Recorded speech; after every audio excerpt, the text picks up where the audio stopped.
قال رسول الله صلى الله عليه وسلم: بلغوا عني ولو آية.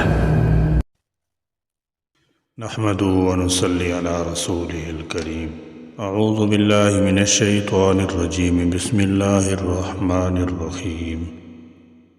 قال رسول اللہ صلی اللہ علیہ وسلم: لا تجزئ صلاة لا يقيم فيها الرجل، یعنی صلبه في الرکوع والسجود.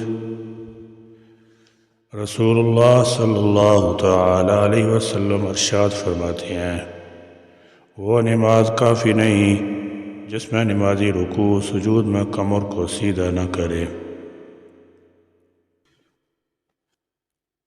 نماز میں رکوع اور سجود اچھی طرح سے ادا نہ کرنے اور اطمینان و سکون کے بغیر نماز ادا کرنے کو نبی اکرم صلی اللہ علیہ وسلم نے بدترین چوری قرار دیا ہے.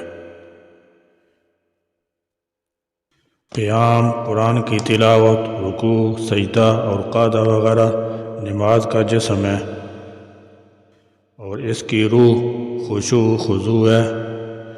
چونکہ جسم بغیر روح کے بے حیثیت ہوتا ہے، اس لیے ضروری ہے کہ نمازوں کو اس طرح ادا کریں کہ جسم کے تمام اعضاء کی یکسوئی کے ساتھ دل کی یکسوئی بھی ہو، تاکہ ہماری نمازیں روح یعنی خشوع و خضوع کے ساتھ ادا ہوں. دل کی یکسوئی یہ ہے کہ نماز کی حالت میں عمدن خیالات و وساوس سے دل کو محفوظ رکھیں اور اللہ تعالی جل شانہ کی عظمت و جلال کا نقش اپنے دل پر بٹھانے کی کوشش کریں. جسم کے اعضاء کی یکسوئی یہ ہے کہ ادھر ادھر نہ دیکھیں، بالوں اور کپڑوں کو سنوارنے میں نہ لگے رہیں، بلکہ خوف، خشیت اور عاجزی فروتنی کی ایسی کیفیت طاری کریں جیسے عام طور پر بادشاہ کے سامنے ہوتی ہے.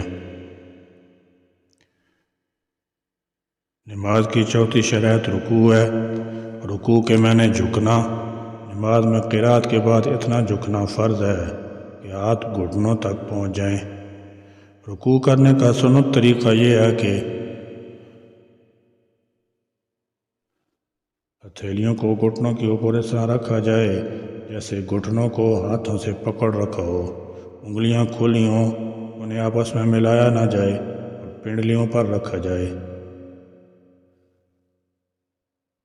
سر کمر کے برابر ہو، جھکا ہوا یا کمر سے بلند نہ ہو. کونیاں پہلوؤں سے جدا ہوں اور بازو کمان کی طرح تنے ہوئے ہوں. کونیوں کو پہلے سے جدا رکھنے کا حکم مرد اور عورت دونوں کے لیے یکساں ہے. نبی اکرم صلی اللہ تعالی علیہ وسلم نے فرمایا: جب تو رکوع کرے تو اپنی ہتھیلیاں اپنی گھٹنوں پر رکھ، پھر اپنی انگلیوں کے درمیان فاصلہ پیدا کر،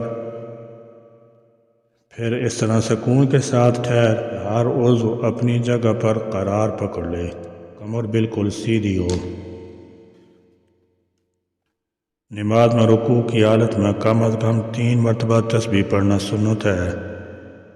درمیانی درجہ یہ ہے کہ 5 دفعہ پڑھے اور اعلیٰ درجہ یہ ہے کہ 7 دفعہ پڑھے. بہرحال 3 سے کم بار تسبیح پڑھنے سے سنت ادا نہیں ہوگی بلکہ نماز مکروہ ہوگی. اور علامہ شامی رحمۃ اللہ علیہ کی بقول یہ کراہت تنزیہ سے زیادہ ہوگی. 3 سے زیادہ جتنی بھی مقدار پڑھے جائز اور باعث زیادتی اجر و ثواب ہے. البتہ طاق عدد 3، 5، 7، 9 وغیرہ پر ختم کرے. فرائض میں امام کے لیے تخفیف اور ہلکی نماز پڑھانے کا حکم ہے، اس لیے امام کو چاہیے کہ مقتدیوں کی رعایت رکھے اور رکوع سجدے میں اتنی طویل تسبیحات نہ پڑھے جس سے مقتدیوں پر بوجھ پڑ جائے، وہ اکتا جائیں. امام ترمذی رحمۃ اللہ علیہ نے لکھا ہے کہ حضرت عبداللہ بن مبارک اور اسحاق بن ابراہیم رحمۃ اللہ علیہما نے فرمایا کہ امام کے لیے بہتر یہ ہے کہ رکوع سجدہ میں 5 دفعہ تسبیحات پڑھے تاکہ مقتدیوں کو اطمینان سے کم از کم 3 دفعہ تسبیح پڑھنے کا موقع مل جائے. یہ بھی عموماً دیکھنے میں آیا ہے کہ کچھ نمازی محض گھٹنوں کو ہاتھ لگا لینے کو کافی خیال کرتے ہیں کمر کو گولائی دیتے ہوئے رکوع کرتی ہیں۔ یہ ایک بہت بڑی غلطی ہے۔ نبی اکرم صلی اللہ تعالی علیہ وسلم نے ایک شخص کو دیکھا جو رکوع میں کمر سیدھی نہیں کر رہا تھا۔ ارشاد فرمایا، اے مسلمانوں کی جماعت، سن لو کہ اس شخص کی کوئی نماز نہیں ہے جو رکوع اور سجدوں میں اپنی کمر سیدھی نہیں کرتا۔ دوسری حدیث میں ہے، آدمی کی نماز اس وقت تک درست نہیں ہوتی جب تک وہ رکوع اور سجدوں میں اپنی کمر سیدھی نہ کرے۔ رسول اللہ صلی اللہ تعالی علیہ وسلم نے ایک دفعہ اپنے صحابہ سے مخاطب ہو کر فرمایا، لوگوں میں سب سے برا چوری کرنے والا وہ شخص ہے جو نماز کی چوری کرتا ہے۔ صحابہ نے عرض کیا، اے اللہ کے رسول، نماز کی چوری کیسے کی جا سکتی ہے؟ فرمایا، نماز کی چوری یہ ہے کہ وہ اس کے رکوع اور سجدے پوری طرح اطمینان کے ساتھ ادا نہیں کرتا۔ نماز کی پانچویں شرط سجدہ ہے۔ سجدہ کے معنی زمین میں پیشانی رکھنا۔ نماز میں دونوں سجدے فرض ہیں۔ سجدہ میں ناک اور پیشانی دونوں زمین پر رکھنے چاہیے۔ بلا عذر صرف پیشانی پر سجدہ کرنا مکروہ ہے اور صرف ناک پر بلا عذر سجدہ کرنے سے سجدہ ادا نہ ہوگا۔ سجدے کے ادا کرنے کا طریقہ یہ ہے کہ نمازی اللہ اکبر کہتے ہوئے دونوں ہاتھوں کو گھٹنوں پر رکھ کر سجدے میں جائے۔ پہلے گھٹنوں کو زمین پر رکھے، پھر ہاتھ کو، پھر ناک اور پیشانی کو۔ منہ دونوں ہاتھوں کے درمیان میں ہو اور انگلیاں ملی ہوئی قبلہ رو ہوں، اور دونوں پاؤں انگلیوں کے بل پر کھڑے ہوں اور پاؤں کی انگلیاں قبلہ رخ ہوں۔ پیٹھ زانووں سے الگ اور بازو بغل سے جدا ہوں۔ ران پنڈلی سے اور کونیاں زمین سے علیحدہ رہیں۔ حدیث مبارکہ میں اس کی وضاحت ان الفاظ میں کی گئی ہے کہ حضرت وائل بن حجر رضی اللہ تعالی عنہ نے فرمایا کہ میں نے حضور نبی اکرم صلی اللہ تعالی علیہ وسلم کو دیکھا، جب سجدہ کرتے تو اپنے گھٹنوں کو ہاتھوں سے پہلے رکھتے اور جب اٹھتے تو ہاتھوں کو گھٹنوں سے پہلے اٹھاتے۔ اناف کا عمل حدیث مبارکہ پر ہے جس کے مطابق سجدہ کرتے ہوئے پہلے گھٹنے زمین پر رکھے جائیں، پھر ہاتھ، اور اٹھتے وقت پہلے ہاتھ اٹھائے جائیں پھر گھٹنے۔ یہی بہترین طریقہ ہے۔ اور سجدہ کے وقت یہ یقین ہو کہ میں اس وقت اللہ تعالیٰ جل شانہ کے بہت قریب ہوں، جیسے کہ نبی اکرم صلی اللہ تعالی علیہ وسلم نے فرمایا، بندہ نماز کے دوران سجدہ کی حالت میں اپنے رب کے سامنے زیادہ قریب ہوتا ہے۔ نماز میں سجدہ کی حالت میں کم از کم 3 مرتبہ تسبیح سبحان ربی الاعلیٰ پڑھنا سنت ہے۔ درمیانی درجہ یہ ہے کہ 5 دفعہ پڑھے اور اعلیٰ درجہ یہ ہے کہ 7 دفعہ پڑھے۔ بہرحال 3 سے کم بار تسبیح پڑھنے سے سنت ادا نہیں ہوگی بلکہ نماز مکروہ ہوگی۔ 3 سے زیادہ جتنی بھی مقدار پڑھے جائز اور باعث زیادتی اجر و ثواب ہے۔ نماز میں سجدہ کرنا فرض ہے۔ ہر رکعت میں 2 سجدے ہوتے ہیں، اور اگر ایک بھی سجدہ رہ جائے تو نماز نہیں ہوگی، اور سجدہ سہو سے بھی یہ کمی پوری نہیں کی جا سکتی بلکہ پھر سے پوری نماز پڑھنا فرض ہوگا۔ نماز کی 6ٹھی شرط قعدہ اخیرہ۔ قعدہ اخیرہ نماز کے اخیر میں تحیات کی مقدار بیٹھنے کو کہتے ہیں۔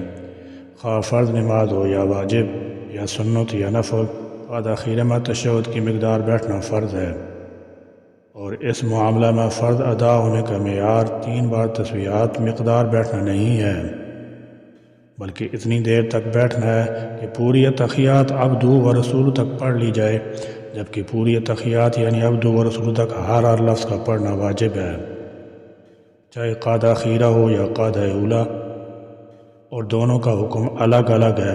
دونوں ہی ضروری ہیں، اور دونوں میں فرق اس وقت ظاہر ہوگا جب کوئی غلطی سے تشہد میں نہ بیٹھا اور نماز مکمل کر دی تو اس کی نماز ہی نہ ہوئی، اس لیے کہ اس نے فرض چھوڑ دیا۔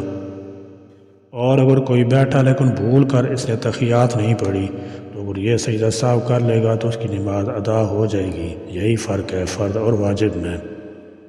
نبی کریم صلی اللہ تعالی علیہ وسلم نے حضرت عبداللہ بن مسعود رضی اللہ تعالی عنہ کا ہاتھ پکڑا اور انہیں اشہد ان محمدًا عبدہ و رسولہ تک تشہد سکھائی، پھر فرمایا، جب تم ایسے کر لو یا اسے پڑھ لو تو تمہاری نماز مکمل ہو جائے گی، پھر اگر کھڑا ہونا چاہو تو کھڑے ہو جانا اور بیٹھنا چاہو تو بیٹھ جانا۔ نبی کریم صلی اللہ تعالی علیہ وسلم نے نماز کا مکمل ہونا قعدہ پر معلق فرمایا، اور وہ چیز کہ جس کے بغیر فرض پورا نہ ہو وہ بھی فرض ہوتی ہے۔ اگر کسی کو اتحیات نہیں آتی تو اس پر لازم ہے کہ وہ جلد از جلد اتحیات یاد کرے۔ اگر جان بوجھ کر غفلت برتے گا تو نماز کا واجب ترک کرنے کی وجہ سے گناہ گار ہوگا۔ 2 رکعت والی نماز ہو یا 3 یا 4 رکعت والی نماز، بعد اخیرہ میں تشہد کے بعد درود ابراہیمی پڑھیں اور اس کے بعد دعا معصورہ پڑھ کر سلام پھیر دیں۔ دعا ہے کہ اللہ تعالیٰ جل شانہ ہمیں اور سب مسلمانوں کو دینی بصیرت سے نوازے اور قول و عمل میں اخلاص نصیب فرمائے۔ سبحانک اللہم و بحمدک اشہد ان لا الہ الا انت استغفرک و اتوب الیک۔ ربنا تقبل منا انک انت السمیع العلیم وتب علینا انک انت التواب الرحیم۔ وآخر دعوانا ان الحمد للہ رب العالمین۔